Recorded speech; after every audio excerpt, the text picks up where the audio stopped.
14।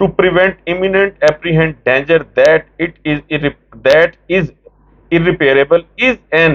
appropriate remedy recognized in our jurisprudence and other jurisdictions that follow the same legal principles and law. It is therefore hereby directed and ordered as follows: the moment that the bill receives the assent of the president, or as the case may be, it is deemed that such assent has been given, then from that very moment onwards until further order, the act that comes into being shall not.